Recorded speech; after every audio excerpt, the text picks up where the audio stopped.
As you know, Oprah sat down with Prince Harry and Meghan Markle in a very revealing interview last year. It made a lot of news.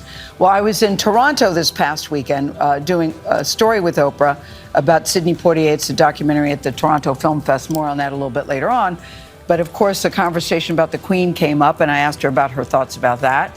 And because every time I see a story about Oprah, Harry, and Meghan, it's bombshell interview, bombshell interview. So I wanted to know, what do you think about the characterization, Oprah, about bombshell interview? I was as surprised by the bombshell as everybody else. I was doing an interview to offer them a platform to tell their story about why they left. And that was my number one intention, was just clarity on why did you leave? And so some of the things that were revealed in that interview came as a surprise to me. And those surprises are now referred to as bombshell. But I didn't set out to do a bombshell interview. Mm-hmm. I set out to do an interview, have a conversation that would allow them to tell their story. Mm-hmm. And now people say reconciliation, reconciliation. We hope the brothers reconcile. What do you say?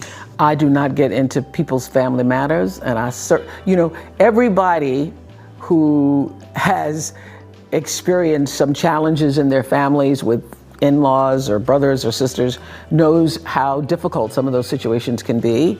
And I'm sure that, for the royal family, it's no different. And nobody consults me about their family business. So I try to stay out of people's family business. And after that, Oprah goes, and Gail, that is the end of this interview.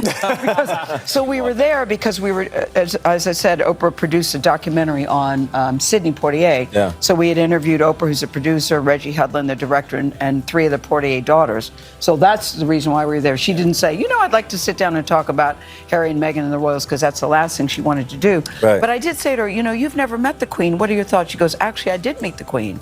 At Harry and Meghan's wedding. I totally forgot about this. She's standing in line to meet the Queen, and she sort of stumbled and bumbled a bit, trying to curtsy to not curtsy, and they had a very brief exchange. So she has actually met the Queen. Wow. Yeah, that's why I said, wow, you did meet her. Only Oprah would meet such an echelon of stars on a regular basis that she'd be like, oh, I forgot to mention. I met the Queen. I forgot to mention. It was interesting. Yeah, but you're right. It was a bombshell interview. That's for sure. That's not how she characterized it. Right. But you're right. But it was, though. That's the way it was received. That's how it turned out.